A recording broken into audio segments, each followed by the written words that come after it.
ચાલો આજે વાત કરીએ ભારતના ઇતિહાસની એક એવી ગાથાની જે પ્રેમ, કર્તવ્ય અને બલિદાનની સીમાઓને પાર કરી જાય છે.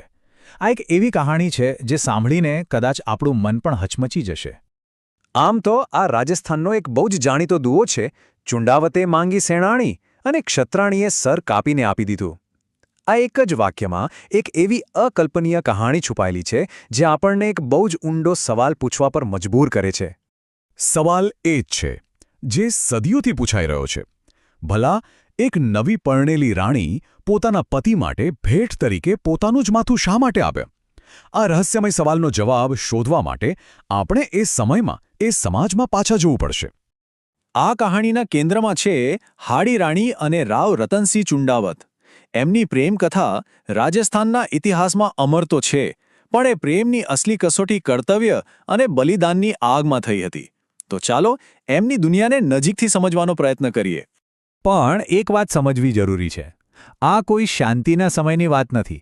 આ કહાણીની પૃષ્ઠભૂમિમાં એક ભીષણ યુદ્ધ અને ચારે કોરથી ઘેરાયેલું એક રાજ્ય હતું. તો એ સમય હતો 1680નો. જુઓ, એક બાજુ હતો મુઘલ સમ્રાટ ઔરંગઝેબ, જેની વિશાળ સેના મેવાડને પોતાના પગ નીચે કચડી નાખવા માંગતી હતી, અને બીજી બાજુ હતા મેવાડ અને મારવાડના રાજપૂતો, જે અરવલ્લીની પહાડીઓમાં રહીને પોતાની માતૃભૂમિ માટે લડી રહ્યા હતા. આ અસ્તિત્વ ટકાવવાની લડાઈ હતી. અને આ ભીષણ યુદ્ધની વચ્ચે જ રતનસિંહને એક લગભગ અશક્ય કામ સોંપવામાં આવ્યું. ઔરંગઝેબની સેના આગળ વધી રહી હતી અને રતનસિંહને એ સેનાને રોકવાની જવાબદારી મળી. આ જ એ મિશન હતું જેણે આખી કહાણીનો પથ બદલી નાખ્યો. ખાલી સૈનિકો અને રાજાઓની વાત કરવાથી આખી કહાણી નહીં સમજાય.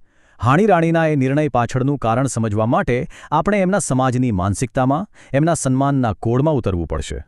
રાજપૂત યોદ્ધા માટે વીર ધર્મ એ એના શ્વાસ જેવો હતો. એ ખાલી લડવાની કળા નહોતી, ના, એ તો એક આખી જીવનશૈલી હતી.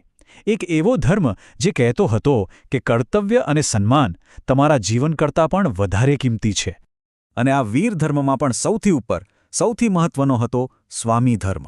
આનો સીધો સાદો મતલબ હતો કે તમારી પહેલી અને છેલ્લી વફાદારી તમારા રાજા અને રાજ્ય માટે છે. બસ. પ્રેમ, પરિવાર, પોતાની લાગણીઓ, બધું જ એના પછી. અને આ જ નિયમ આખી કહાણીનો પાયો બન્યો. અને પછી આવે છે લાજનો વિચાર. હવે આ કોઈ સાદી શરમની વાત નથી હો. આ તો એવું હતું કે જાણે આખા કુળના સન્માનનો કાચનો મહેલ એક સ્ત્રીના ખભા પર ટકેલો હોય. એની એક નાની ભૂલ પણ આખા વંશની પ્રતિષ્ઠાને ધૂળમાં મેળવી શકતી હતી. આને કારણે જ એક રાજપૂત સ્ત્રીના જીવનમાં બે મોટી ફરજો વચ્ચે સતત એક ખેંચતાણ ચાલતી. એક બાજુ એણે એક પતિવ્રતા પત્ની બનીને પતિની સેવા કરવાની હતી, પણ એ જ સમયે એનું બીજું અને કદાચ એનાથી પણ મોટું કર્તવ્ય હતું કુળના સન્માનનું રક્ષણ કરવું. મતલબ કે એણે પોતાના પતિને યુદ્ધમાં જીતવા અથવા વીરગતિ પામવા માટે પ્રોત્સાહિત કરવો પડતો, ભલે એમાં એનું સર્વસ્વ કેમ ન લૂંટાઈ જાય. તો આ બધા નિયમો, આ કર્તવ્યની ગૂંચવણ અને હાડી રાણીનો એ અવિશ્વસનીય નિર્ણય, આ બધું જોડાય છે ક્યાં? ચાલો હવે એ જોઈએ.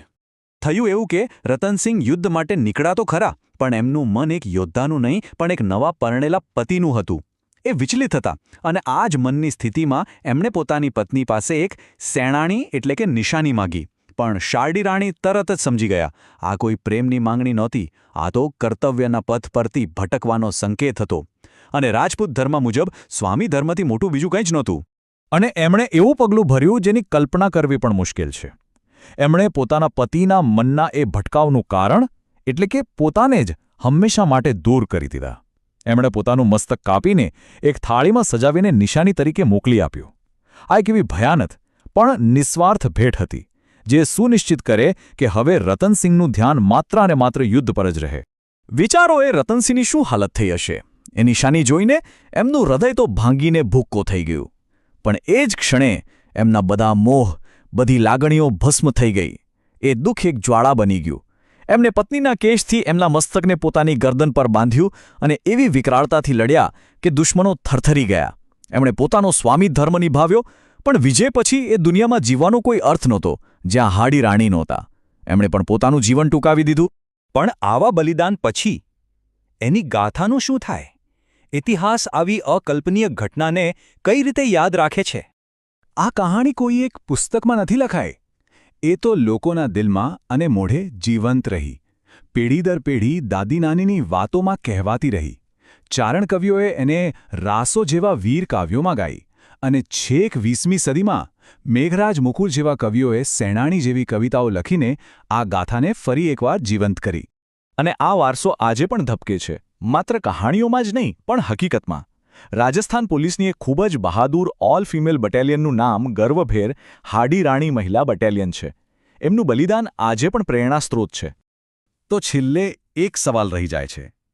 હાડી રાણીનું જે બલિદાન હતું એ કર્તવ્યની પરાકાષ્ઠા હતી કે પછી એક ભયાનક કરુણાંતિકા? સન્માન અને ત્યાગ વચ્ચેની એ પાતળી ભેદરેખા ક્યાં છે? આ એવો સવાલ છે જેનો જવાબ કદાચ દરેકે પોતાની રીતે શોધવાનો હોય છે.